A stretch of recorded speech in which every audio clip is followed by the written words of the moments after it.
രാസമാലിന്യം ഉപയോഗിച്ച് കുളങ്ങളും തോടുകളും നികത്തിയതിനെതിരെ എറിയാട് ജനകീയ സമരസമിതിയുടെ ഉപരോധ സമരത്തിൽ പ്രതിഷേധം ആളിക്കത്തി. എറിയാട് പഞ്ചായത്തിലെ വിവിധ പ്രദേശങ്ങളിൽ രാസമാലിന്യം ഉപയോഗിച്ച് കുളങ്ങളും തോടുകളും നികത്തിയതിനെതിരെ ജനങ്ങളുടെ വലിയ രീതിയിലുള്ള പ്രതിഷേധമാണ് ഉയർന്നുവരുന്നത്. അഴീക്കോട് പ്രദേശത്തുള്ള 18-19 വാർഡുകളിലെ പ്രദേശവാസികളാണ് ആദ്യമായി ഇതിനെതിരെ ജനകീയ സമരസമിതി രൂപീകരിച്ച് പ്രവർത്തനം ആരംഭിച്ചത്. ആദ്യഘട്ടത്തിൽ ഉത്തരവാദിത്തപ്പെട്ട ജില്ലാ ഭരണാധികാരികൾ ഗൌരവത്തിലെടുക്കാൻ തയ്യാറാകാത്തതിനെ തുടർന്നാണ് പ്രത്യക്ഷ സമരത്തിന് രൂപം കൊടുക്കാൻ സമരസമിതി തീരുമാനിച്ചത്. ഇതിന്റെ ഭാഗമായി അഴീക്കോട് പുത്തൻപള്ളി സെന്റർ കേന്ദ്രീകരിച്ച് നടത്തിയ റോഡ് ഉപരോധ സമരത്തിൽ സ്ത്രീകളടക്കം നൂറുകണക്കിന് ആളുകളാണ് കോരിച്ചൊരിയുന്ന മഴയത്തും റോഡിൽ കുത്തിയിരുന്ന് പ്രതിഷേധാഗ്നിയിൽ ഭാഗമായത്.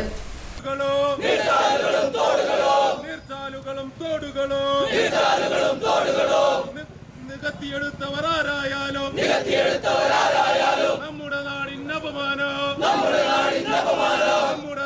അപമാനം നമ്മുടെ മണ്ണിൽ വെള്ളത്തിൽ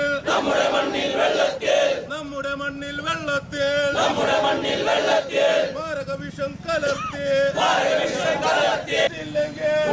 രൂപം മാറും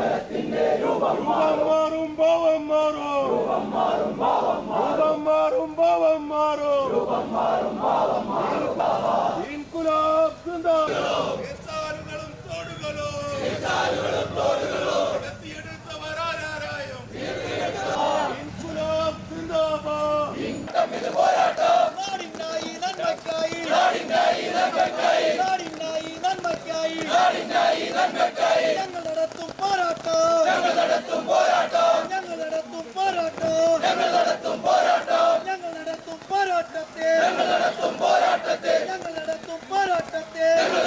പോരാട്ടത്തെ പടയണി ചേരുക നാട്ടാരെ പടയണി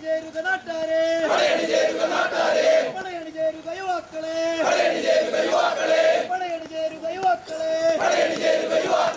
ഇൻകുലാബ് സിന്ദാബാദ് ജനകീയ സമരസമിതി സിന്ദാബാദ്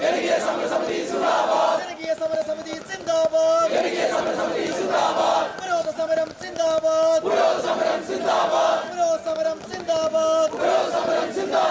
ഇൻകുലാബ് സിന്ദാബാദ്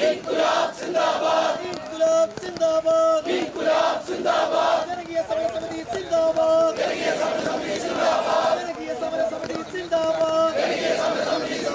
രാസമാലിന്യങ്ങളുടെ നീക്കം ചെയ്യുക. ഇൻകുലാബ് സിന്ദാബാദ്.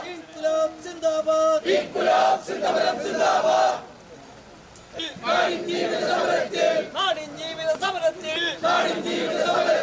ഇല്ല ഞങ്ങൾ പിന്നോട്ടില്ല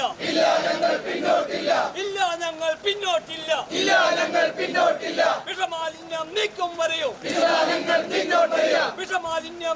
വരെയും നമ്മുടെ മക്കളുടെ ഭാവിക്കായി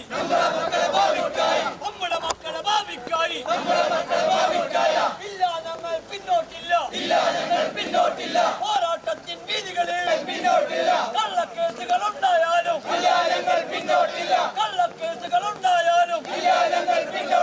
കൈലറ ഞങ്ങൾക്ക് തന്നാലും ഒരു വെയിലിൽ കിടത്തിയാലും അവസാന വിജയം വരെയും ഇന്നീ സമരം സൂചന മാത്രം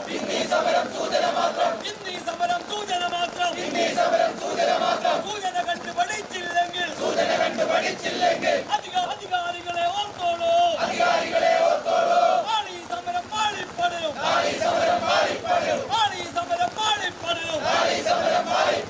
ഇൻകുലാബ് സിന്ദാബാദ്.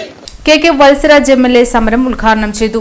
അവർ കുറ്റക്കാരല്ല എന്ന് സ്ഥാപിക്കാൻ വേണ്ടി കോടതിയിൽ പോകുന്ന നടപടിയിലേക്കാണ് അവർ പോയത്. അത് വളരെ വഞ്ചനാപൂർണമായ നിലപാടാണ്.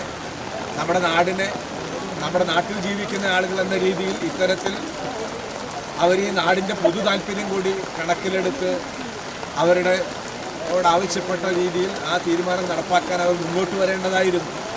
എന്നാൽ അവർ മുന്നോട്ട് വരാതെ വരുമ്പോൾ സ്വാഭാവികമായിട്ട് നമ്മുടെ ഭാഗത്ത് വരുന്ന കാര്യം ആ മണ്ണ് നീക്കം ചെയ്യുന്നതുമായി ബന്ധപ്പെട്ട കാര്യങ്ങളാണ്.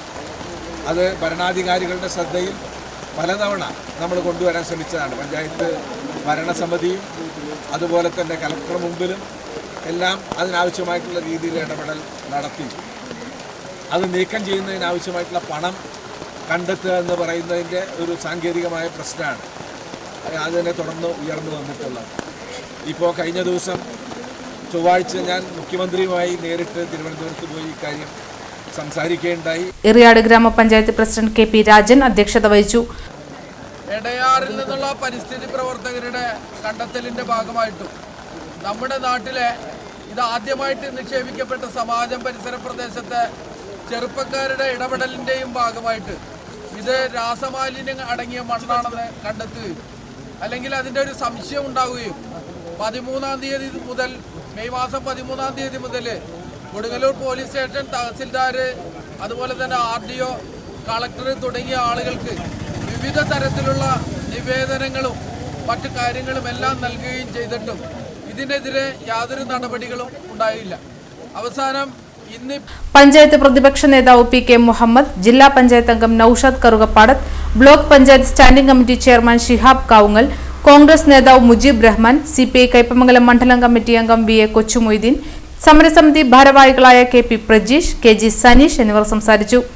കൊടുങ്ങല്ലൂർ തഹസിൽദാർ, DYSP തുടങ്ങിയവർ സമരത്തിൽ പങ്കെടുത്തവർക്ക് പരസ്യമായി നൽകിയ ഉറപ്പിന്റെ അടിസ്ഥാനത്തിൽ സമരം പിൻവലിച്ചു.